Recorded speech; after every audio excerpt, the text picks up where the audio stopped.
on n'en revient pas encore de la déclaration du premier ministre François Legault qui dit, à côté d'Éric Girard, avec en main le nouveau budget, le dernier d'ailleurs de la CAQ, Ouais. en tout cas, je m'avance là, mais Ouais, est-ce que la je CAQ m'avance? Sous Legault. Sous Legault, Voilà. on va dire ça. On va être prudent. Et il dit, on laisse la maison en ordre. Ça fait beaucoup réagir notre monde. Écoute, les gens sont comme, mais voyons donc. Martin de Montréal, 187 Cube Radio, il dit Carolinette, Monsieur Legault. Là, il y a Amélie qui répond aussi je pense pas qu'il vit dans la même maison que nous. Ça se peut-tu? Jonathan, il dit il laisse la maison en ordre. On voit que c'est pas lui qui a les deux mains dans la merde, hein, Ouais. jusqu'au coude en train de nettoyer. Parce que c'est nous autres, Fréchette et les gens. Drainville, ça. Ben oui. Aïe, aïe, aïe. C'est nous, les gens, qui sont pris dans ça, là. C'est vraiment déconnecté. Ouais, complètement. les gens, c'est ça. Les gens pensent que le premier ministre du Québec est un C'est peu... très drôle comme choix de citation, quand même. Oui, vraiment. On va se rejoindre. On va aller tout de suite en Europe. Tiens, Louis Hamann est avec nous. Il est ex-délégué du Québec à Washington, analyste politique qu'on aime bien, analyste géopolitique parce que tu voyages beaucoup, Louis, États-Unis, Europe, tu regardes ce qui se passe un peu sur la planète. Tu as aussi beaucoup analysé, merci d'être là, ce qui s'est passé depuis un an, depuis l'arrivée au pouvoir de Mark Carney. On va en parler, bien sûr, parce que tu vas nous en faire un portrait assez intéressant, mais je veux quand même te lancer sur ce qu'on vient de dire. Le premier ministre Legault qui nous dit « La maison, on la laisse propre ». Jour de budget, très attendu. Ta réaction à toi, d'un politicien qui nous dit ça alors qu'à peu près tout le monde pense le contraire au Québec? Ben, je pense que, comment dire, tout ça s'explique par le fait que dans 3 semaines ou à peu près, François Legault ne sera plus dans la circulation. Il ne sera plus premier ministre, il va être un simple citoyen. Et donc, ce qu'il dit aujourd'hui, probablement que même lui ne le croit pas. Je parle pas pour lui, là, évidemment, mais je pense que ceci explique cela, là, Isabelle. Ouais. Je pense que puis encore une fois, qu'est-ce qu'il peut dire d'autre, François Legault, alors qu'il quitte? Je pense que la bonne nouvelle dans ce budget-là, on va le voir un peu plus tard cet après-midi, c'est que le déficit qui était prévu sera peut-être pas aussi important que ce qu'on avait prévu. Donc, il y a peut-être une bonne nouvelle là, mais sinon, je pense que c'est un budget qui est sans histoire, là. C'est un budget qui est sans histoire parce que, d'une part, le ministre des Finances n'a plus de patron, essentiellement. Le premier ministre actuel s'en va dans quelques semaines et les deux autres qui veulent remplacer le premier ministre ne sont pas encore en poste. Alors, Monsieur Girard est dans une situation où il doit déposer un budget très, très beige. D'ailleurs, un budget sobre, ciblé et responsable. J'ai rarement entendu des adjectifs plus beiges que ça, mais bon, Ouais. écoutez, on en est là. Et puis, je pense que ce sera soit à Mme Fréchette ou à M. Drainville, pardon, de jouer la prochaine partie. Je pense que c'est essentiellement ça le message du budget d'aujourd'hui, Isabelle. C'est que voici, moi, je vous laisse un budget, je laisse les lumières allumées, là, pour ainsi dire, et à quelqu'un d'autre de jouer la prochaine partie. Ah, mon Dieu. Je vois l'image, là. Tu sais, une grande salle où il n'y a plus grand monde, tu laisses les lumières allumées, tu attends que la personne fasse le ménage. Ah, ben non, la maison est propre. Pas besoin de passer le balai. C'est propre, propre, propre. Ouais. Tu sais, en même temps, ce que tu viens de décrire, Louis, avec beaucoup de justesse, c'est pathétique parce que ça fait 1 heure qu'on jase avec les auditeurs du fait que la maison est pas propre, elle est loin d'être propre. Il y a de la moisiture dedans, le toit coule, il y a des inondations, il y a des fissures dans les fondations. Je veux dire... il y a des écureuils puis des pigeons. Je veux dire, tu comprends? Toutes les images de HMR collent à l'ensemble des dossiers du Québec. Et c'est vrai que les auditeurs le disent. Mon Dieu, on a-tu déjà été dans une situation aussi pire que celle-là? On n'a pas l'impression, en tout cas, si c'est ça, ça fait longtemps. Et en même temps, ben, on n'a comme pas de premier ministre. On a deux candidats en attente. C'est une situation, à mon avis, qui est vraiment dommage pour les citoyens, les contribuables du Québec. Oui, c'est une situation qui est très, très particulière. Et vous savez, puis moi, je suggère pas que le gouvernement du Québec aurait dû ou pourrait faire ou voudrait faire la même chose, là. Mais vous savez qu'à Ottawa, maintenant, traditionnellement, les budgets à Ottawa, c'était toujours déposé au printemps. Traditionnellement, pendant des années, des années, des années. Et là, l'an dernier, bien, on a changé la formule. Souvenez-vous, M. Champagne a déposé son budget à l'automne et dorénavant, les budgets vont être déposés à l'automne. Alors, y aurait-il eu peut-être un monde dans lequel M. Girard, le gouvernement de la CAQ, aurait pu tout simplement repousser le dépôt de son budget, peut-être, je ne sais pas. Mais bon, encore une fois, là, je pense que... Ouais. ouais, C'est plus une je mise pense à jour qu'on- économique, d'ailleurs, il paraît, plus qu'un budget véritablement. Là. Puisque tu parles d'Ottawa, parlons-en, parce que on a beaucoup parlé de l'année au pouvoir, l'arrivée au pouvoir de Mark Carney.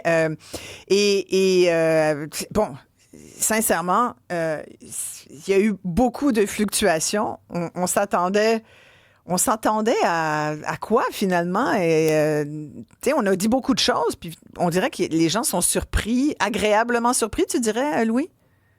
Moi, je pense que oui. Et tu sais, Isabelle, si on était pour, vous et moi, là, si on était pour se déplacer juste à l'extérieur de vos studios, là, sur le plateau Montréal, et demander aux gens à savoir quelle note ils donnent à Mark Carney après un an au pouvoir, moi, je pense que la plupart des gens, la grande majorité, lui donnerait probablement un A, sinon pas un A+.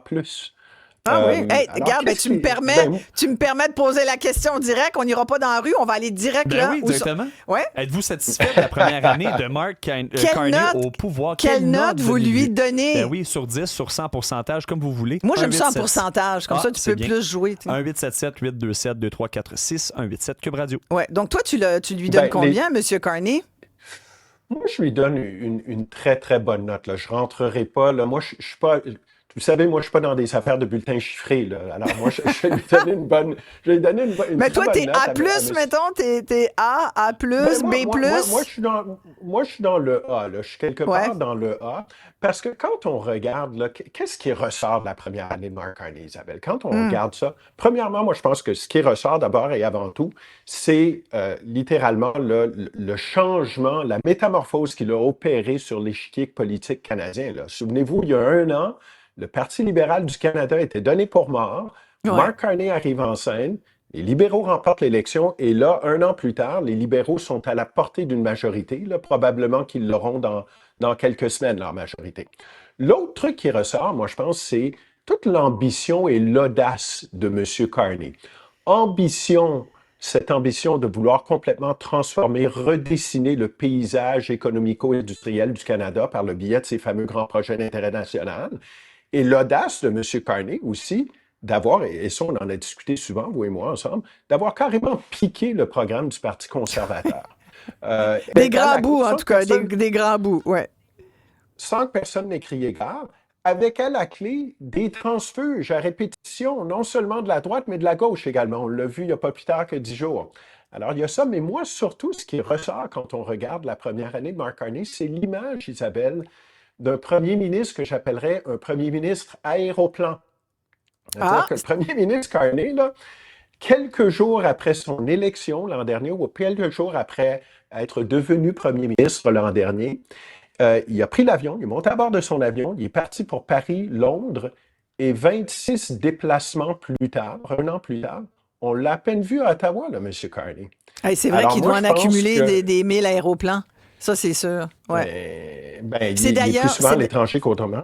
Ouais, mais c'est d'ailleurs probablement ce que lui reprochent le plus les citoyens, là, que ce soit au Québec ou dans le reste du Exact. Canada. Je pense qu'on aimerait ça qu'il soit à la maison de temps en temps. Là. Ben moi, je pense que, vous savez, watch this space, comme on dit en anglais, là. Moi, je pense que dans sa deuxième année, on risque de voir un Mark Carney beaucoup plus présent à Ottawa. Parce que c'est certain, il y avait beaucoup d'enjeux internationaux, mais là, il doit revenir sur Terre, là. Il doit revenir à Ottawa, là. C'est bien beau d'être à 32 000 pieds dans un avion, à se promener un peu partout à travers la planète. Là, c'est important qu'il revienne. Pourquoi? Lui, il a dépensé beaucoup de capital politique, Isabelle, dans sa première année. D'une part, sur la relation Canada-US, on le sait, mais aussi beaucoup à développer une vision pour l'avenir du pays, puis mettre en place un peu une architecture par le biais de ces grands projets pour pouvoir réaliser la transformation de l'économie canadienne. Mais pour faire ça, il va falloir qu'il soit à Ottawa là, pour gérer ça, pour s'assurer que tous ces projets-là atterrissent bien, là. D'autre part, une des raisons pour lesquelles il va devoir passer un peu plus de temps à Ottawa, c'est que les gens disent, bon, finalement, il va avoir sa majorité, il va pouvoir faire ce qu'il veut, oui, mais sa majorité va être très, très courte. Et toute personne, tout observateur politique sait très bien, Isabelle, qu'une courte majorité, des fois, là, ça peut se transformer en un cauchemar pour un premier ministre parce que Ouais. tout devient excessivement transactionnel avec ton caucus. Alors, il va devoir être là pour veiller justement à la gestion de son caucus. Et je pense qu'on s'entend tous les deux, là. Mark Carney me semble pas comme étant Monsieur Caucus, là. Je pense pas que c'est la Chambre des communes, la game politique à Ottawa, tout ça. je pense pas que ça l'intéresse outre mesure. Alors, ça va être intéressant à voir comment il va naviguer tout ça, mais c'est certain que attendez-vous à ce que pendant sa deuxième année au pouvoir, même s'il va encore devoir à faire du service après-vente de son discours de Davos, et ça, évidemment, ça se fait beaucoup à l'international. Moi, je pense qu'on va avoir un Mark Carney beaucoup plus présent à Ottawa pendant les 12 prochains mois. Il y a Daniel qui vient de nous appeler au 187 Cube Radio. Il me dit, moi, je trouve qu'il est trop dans le blabla. Il lui reproche ses campagnes de marketing. Puis il dit qu'il sent que les actions qu'il propose, il propose des bonnes idées, mais on dirait pas que ça s'enracine dans le concret après un an. Intéressant. Ben moi aussi, je trouve ça intéressant parce que Mark Carney a parlé, depuis un an, il parle de sa vision, on parle beaucoup de son discours de Davos et tout ça. Là, les gens veulent voir des choses. Il y avait un ancien conseiller de Trudeau père, de Pierre Elliott Trudeau, qui disait en politique, là, le monde aime ça, voir des choses. Alors, quand M. Carney parle de grands projets qui vont transformer l'économie canadienne, les gens le croient sur parole, puis bon, ils le suivent. On regarde, sa cote de popularité est encore stratosphérique. Mais les gens veulent commencer à voir des choses, là. Les gens veulent commencer à voir du concret. Et vous savez, M. Carney, il ne faut jamais oublier, M. Carney, là, il est d'abord et avant tout un banquier d'affaires. Ouais. Et vous savez, si vous connaissez un peu ce monde-là, la première chose qu'un banquier d'affaires va vous dire, dès que vous entamez une conversation avec lui, là, c'est qu'il va vouloir ce qu'on appelle un NDA en anglais, un Non-Disclosure Agreement, une entente de confidentialité.